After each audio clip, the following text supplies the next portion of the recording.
धड़क 2 basically is the best movie I have watched this year. और ये क्यों है इसका बात करेंगे, बट पहले तो भाई 5 स्टार मूवी है, कोई कमी नहीं दिखा मूवी में। एंड जो भी डायरेक्टर हैं इस मूवी के, जो भी लिखे हैं ये कहानी, क्योंकि बताया गया है कि काल्पनिक है ये कहानी बहुत ज़्यादा शब्दों में। और एक तो भाई मूवी के स्टार्ट में बहुत कुछ बताया जाता है कि बच्चे हैं इस मूवी में, बच्चों का ध्यान रखा गया है, ये किया गया वो किया गया है। तो सोसाइटी को एकदम डम समझ के ही चला जा रहा है आगे। सब कुछ बताया जाता है कि ये किया गया वो किया। आप बता भी रहे हो कि बच्चों का ख्याल रखा गया मूवी में, उसका प्रूफ क्या है? खैर वो थोड़ा सा इरेलीवेंट लगा हमको, शुरू में जो आता है मूवी के कि ये हुआ है ये हुआ है। खैर छोड़िए, वो भी हम समझ रहे हैं कि लोग डम होते हैं तो कुछ भी कर सकते हैं, केस वेस कर सकते हैं किसी भी चीज़ पे, तो करना पड़ता है आपको। तो बात करते हैं, लोगों का बात करना शुरू किए हैं। तो movie basically is about the society. Society में रूल्स होते हैं, सोसाइटी में आपको बताया जाता है कि इस तरह से जीना is the decent way of living और इस तरह से जीना इज़ नॉट। ये सारे रूल्स मैन मेड हैं, ये सारे जो भी बाउंड्रीज़ हैं, सारा जो कंसेप्ट है जिस पे दुनिया चल रही है, जो सिस्टम चल रहा है, सब कुछ मैन मेड है। कुछ भगवान नहीं भेजे थे, भगवान तो भाई कुछ भी नहीं भेजे थे दुनिया में, दुनिया बना दिए थे। तो बेसिकली अगर ये सब कुछ मैन मेड है, तो अगर हम लोग मान रहे हैं, तो आप सोचिए कि पहले कोई एक रूल कोई बना देता है सोसाइटी का, वो अपने कन्वीनियंस के अकॉर्डिंग बनाता है ताकि उसको फ़ायदा मिले उससे। एंड फिर उस पर एक पूरा सिस्टम बिल्ड होता है जिसको लोग फॉलो करते हैं ताकि वो सर्वाइव कर सकें। तो एक कोई अपने फ़ायदे के लिए कुछ बना के चला गया, और अब जाके एक सेक्शन ऑफ लोग उससे लड़ रहे हैं और एक सेक्शन ऑफ लोग उसका फ़ायदा उठा रहे हैं। जो सेक्शन ऑफ लोग उसका फ़ायदा उठा रहे हैं, उनके कन्वीनियंस में इतना ये बैठ गया है, उनको भी कन्वीनियंट लगता है एंड उनको लगता है कि दे ओन द सिस्टम। तो ये एल्डरली लोग जो होते हैं भाई, जो बूढ़े लोग होते हैं या फिर जो बड़े लोग होते हैं, उनको लगता है कि उनको सब पता है दुनिया के बारे में, वो सोसाइटी के रूल्स जानते हैं और उनको फॉलो करके ही चलना चाहिए, नहीं तो कुछ भी हो सकता है। तो भाई यही सब चीज़ें बहुत ही इररेलेवेंट हो जानी चाहिए थी अभी तक दुनिया में। इंटरनेट आ गया है, अवेयरनेस बढ़ गया है, तो हो जानी चाहिए थी, बट नहीं होती हैं। एंड ये मूवी में इस बारे में बहुत ही स्ट्रेट फॉरवर्ड बताया गया है। हर कुछ रियलिटी के बहुत करीब है, काल्पनिक तो बिल्कुल ही नहीं लग रहा था। And it is uncomfortable to watch कि क्या रियलिटी होता है सोसाइटी में।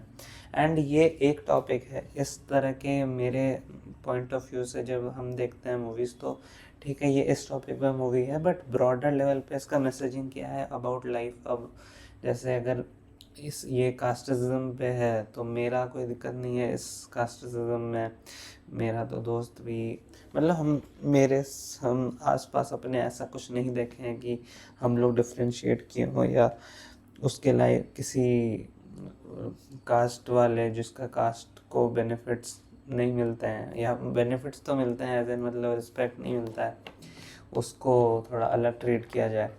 बहुत ज़्यादा हो तो थोड़ा बहुत उसका बात बड़ों से सुने होंगे, बट ऐसे तो मेरा पर्सनल कोई एक्सपीरियंस नहीं रहा है। तो ब्रॉडर लेवल पे क्या मैसेजिंग है मूवी का वो सोचते हैं, and it connects on every level. क्योंकि आप देखते हो, आप यंग हो, आप एक चीज़ करना चाह रहे हो जो आपका पूरा राइट होना चाहिए करने का, क्योंकि आपका मन है।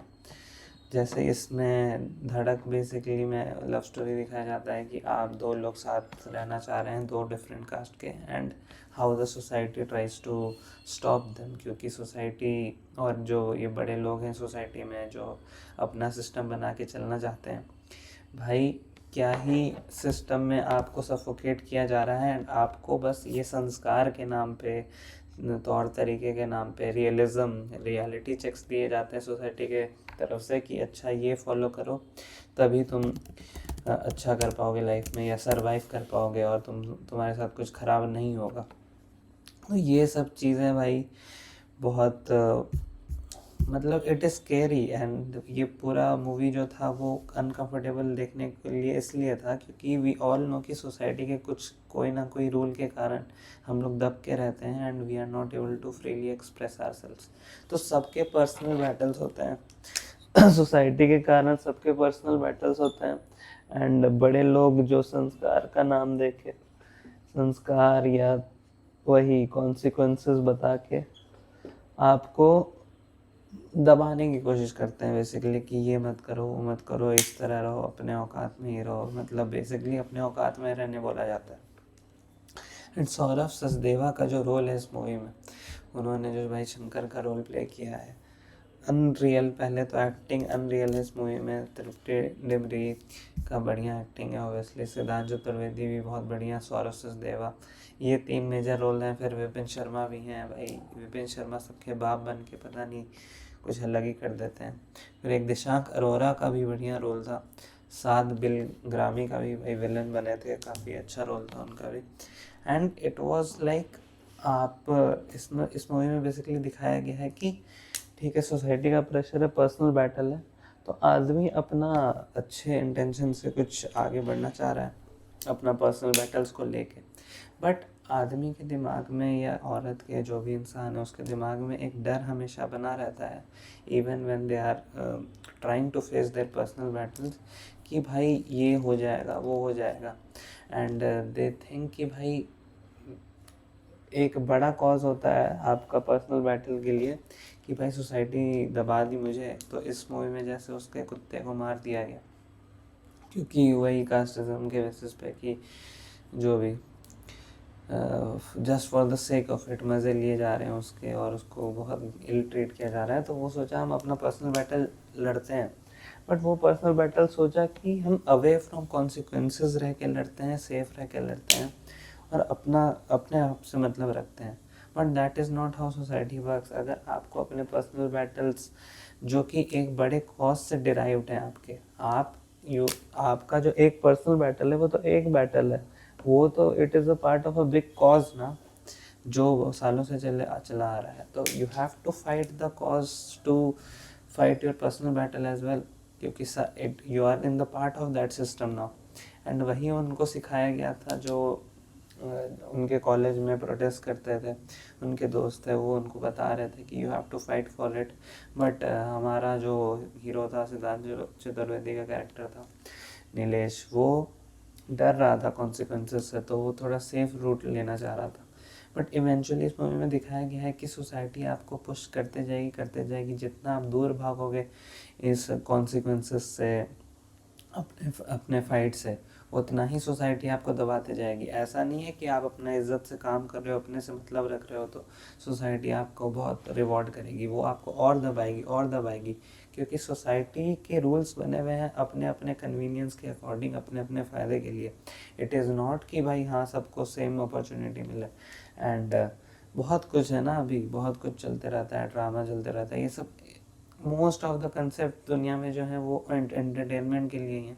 पॉलिटिक्स जो है इतना, मान लीजिए अगर ये नहीं रहेगा तो एंटरटेनमेंट की कमी हो जाएगी, लोग बोर हो जाएंगे, लोग को कुछ करने को नहीं होगा, and that is why all this runs. तो पहली चीज़ तो इन रूल्स को इतना सीरियसली नहीं लेना है, आपको अपने रूल्स खुद के हिसाब से बेंड भी कर सकते हो, और आपको कुछ सही लग रहा है, आपके इंटेंशन सही हैं, आपके मोरल्स वैल्यू सही हैं, तो आप कुछ भी कर सकते हो। There are no rules in society, ये सोच के यंग लोगों को चलना चाहिए।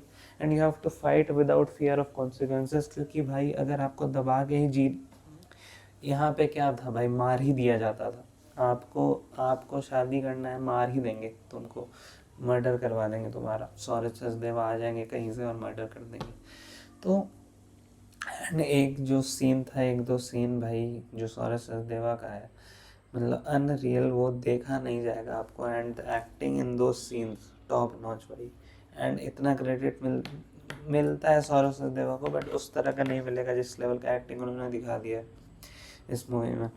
तो वही है कि you have to fight without the fear of consequences, कि अपने लिए जियो एंड अपने रूल्स बनाओ, एंड अपने rules as long as you are not harming anyone, respecting everyone and yourself, तो वो रूल्स सही है सोसाइटी के लिए। देयर आर नो रूल्स जो पहले से बने हुए हैं जो फॉलो करना ज़रूरी ही है। एंड यंग एज में यही सब हमारे थॉट्स होते हैं, एंड इसी के बारे में मूवी है बेसिकली। एंड इट इज़, अगर आप यंग हो, अभी 20s में हो, शायद मे बी 30s में भी हो सकता है, तो बहुत ही आपको ये टच कर सकता है मूवी, बहुत आपके वैल्यूज़, मोरल्स और जो भी आपका थिंकिंग प्रोसेस है उसे कनेक्ट कर सकते हो आप। And it is not just a love story, it is it is a story about your personal battles and उनको कैसे फाइट किया जाए, एंड सोसाइटी का सुनना चाहिए कि नहीं। जस्ट बिकॉज कोई बड़ा है आपसे तो वो आपका लाइफ डिक्टेट कर सकता है। एंड ये फालतू की चीज़ें जो है, जो आपको डरा रही है सोसाइटी बार बार कि ये मत करो वो मत करो, एंड संस्कार दिखाओ ये करो। तृप्ति डिमरी का एक मोनोलॉग भी बहुत बढ़िया है इसमें, और लास्ट में एक और सीन रहता है उनका जिसमें उनका, अब फालतू का स्पॉइलर नहीं देंगे, अब मूवी तो बहुत पहले रिलीज़ हो गया बट नेटफ्लिक्स पे कल ही आया शायद। तो वो बहुत स्ट्रॉन्ग सीन्स हैं। तृप्ति डिमरी पे पूरा भरोसा था हमको, बीच में थोड़ा भटक गई थी वो, थोड़ा पता नहीं क्या करने लगी थी, but she is a very good actress and उनका फ्यूचर बहुत बढ़िया होने वाला है। She can be the best actress in India, अगर वो अपना स्क्रिप्ट ऐसे ही अच्छे अच्छे स्क्रिप्ट पे काम करते रहे एंड वो फेम पे ना जाए। She just has to follow कि भाई अच्छे स्क्रिप्ट्स दो, she can pull off anything. She can pull off कि यहाँ पे थोड़ा she was unaware of the society. I think Laila Majnu में she was aware of the society but उनको and she was very strong from the front. यहाँ पे वो unaware थी सोसाइटी के and she was not that strong. वो थोड़ा सा बैक सीट, थोड़ा सहमा सहमा रोल प्ले की थी एंड उससे उस पर भी उनका एक ग्राफ आगे गया, उनका मतलब एक आर्क था जो पूरा सर्कल हुआ लास्ट सीन पे आके। तो वो बहुत ही अच्छे से तृप्ति डिमरी रोल प्ले करती हैं। सिद्धार्थ चतुर्वेदी तो आई थिंक ये जो भोला लड़का अनअवेयर लड़का प्ले करने का जो रहता है, दैट इज़, भाई ये लड़के कर लेते हैं समहाउ। ये जो मैस्कुलिनिटी दिखाने वाले रोल्स होते हैं, ये भी एक पार्ट ऑफ मैस्कुलिनिटी होता है, जब आप दिखाते हो कि भाई लड़के थोड़े पैदा ही होके एकदम पागल हो जाते हैं, एकदम टेस्टोस्टेरोन लेवल उनका हाई हो जाता है। इट इज़ अ जर्नी कि आपको क्या चीज़ें पुश करती है to become someone who can fight for himself and others. तो वो चीज़ें अच्छी रहती है इस मूवी में। एंड भाई सैयारा जैसी मूवी अगर चलती हैं एंड ये मूवी नहीं चलती उतनी, ये मूवी चली थी एंड अप्रिसिएशन मिला था but nowhere near Saiyaara. तो that is all we need to know about the society and audience. And अगर हम आके यहाँ पे बोलते रहें कि सैयारा जैसी मूवी क्यों बन रही है, तो क्यों ही बोलेंगे भाई, जब ऑडियंस ही रिवॉर्ड कर रही है उस मूवी को और इन जैसी मूवीज़ को सेकंड मतलब बैक सीट लेना पड़ता है, तो फिर कुछ नहीं होने वाला है ना। तो फिर फालतू में बकवास। सोसाइटी जस्ट वांट्स कि भाई इनको वो कर दो, क्या कहते हैं उसको, they want to be away from the reality, escapism, sorry हाँ एस्केपिज्म चाहिए बस सोसाइटी को। They don't want to go into the real things in life and that is why we are doomed, मतलब हमारा फ्यूचर डूम्ड है because सबको escapism चाहिए हर डिफ़िकल्ट सिचुएशन से। तो जब तक डिफ़िकल्ट सिचुएशंस फेस नहीं किया जाएगा, हाँ कैसे कंस्ट्रक्ट करेंगे हम एक बेटर सोसाइटी। तो वही हुआ इस मूवी में। और एक सीन और है उसके दोस्त का जो प्रोटेस्ट करता था, उसका नाम ही है जो प्रोटेस्ट करता था बट स्टिल उससे ज़्यादा इम्पोर्टेंट रोल है उसका, कि भाई उसका जो आर्क रहा है पूरा, that is the sad reality of society भी, कि क्या होता है उन लोगों के साथ जो अपना बैटल्स लड़ना चाहते हैं, जो रियलिटी से फाइट कर रहे हैं, और बाकी जो इग्नोर करके एस्केपिज्म वाला रूट चल रहे हैं, दे उनके साथ इतना कुछ कॉन्सिक्वेंसेस उनको फेस नहीं करना पड़ता है बट वो उस पार्ट में दब के जीते रहते हैं ज़िंदगी भर, unaware of the fact that वो दबाए जा रहे हैं सोसाइटी के द्वारा। तो बहुत ही ब्यूटीफुली इस मूवी में सारे पॉइंट्स कलेक्ट किए गए हैं, सब कुछ पे ध्यान दिया गया है। एक्टिंग स्ट्रॉन्ग है, डायरेक्शन स्ट्रॉन्ग है, राइटिंग स्ट्रॉन्ग है, डायलॉग्स अच्छे हैं, बहुत मज़ा आया है। एंड हर तरह का मतलब आप एंटरटेन भी हो सकते हो इस मूवी से, आपको एक अच्छा मैसेज भी मिलता है and it is overall satisfying in the end to see what the director wanted you to see and what the writers wanted you to see। तो मज़ा आ गया भाई दैट टू देख के। एंड आप लोग भी ऐसी ही मूवीज़ देखिए, फालतू मूवीज़ मत देखिए, उसमें कोई फ़ायदा नहीं है फालतू मूवीज़ देख के। सैयारा जैसे, and Saiyaara is not a good movie also भाई, तो ऐसा नहीं है कि हम फालतू में हिट कर रहे हैं। This is a good movie. इसमें आप देखोगे लव एंगल जो है it comes from a pure place. बस ऐसे ही नहीं हो गया कि बाइक पे आ गए एकदम कूल बन गए ये कर लिए तो प्यार हो गया। I don't think most cases में love works that way. It slowly build होता है भाई।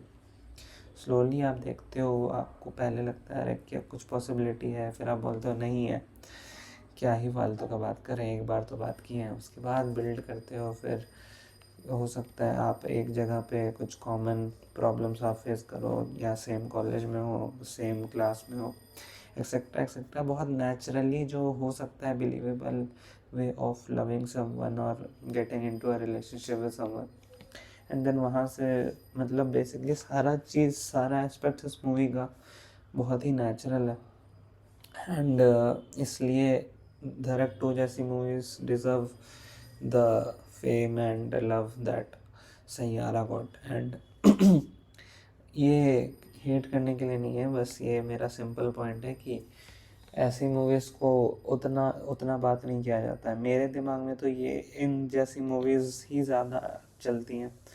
कल देखें तो आज भी चल रहा है मेरे दिमाग में कि क्या था, क्या ये सीन में क्या हुआ था, ये सीन में मैसेजिंग क्या था, इसका मतलब क्या था। एंड एंड सीन तो हमेशा याद रहेगा because that is one of the strongest scenes I have seen in a long time. तो मज़ा आया इस मूवी को देख के। एंड आप लोग भी देखिए अगर आप नहीं देखे हैं, और अगर आप देखे हैं तो बताइए कि आपको क्या लगता है, क्या सच में आपको भी मज़ा आया इस मूवी को देख के, और आपको आपके क्या पर्सनल बैटल्स थे जिससे आप रिलेट कर पाए इस मूवी पे। क्योंकि बहुत कुछ है इस मूवी पे सोचने के लिए, बात करने के लिए। तो आप भी बताइए कि क्या आपको लगा इस मूवी को देख के। ठीक है भाई।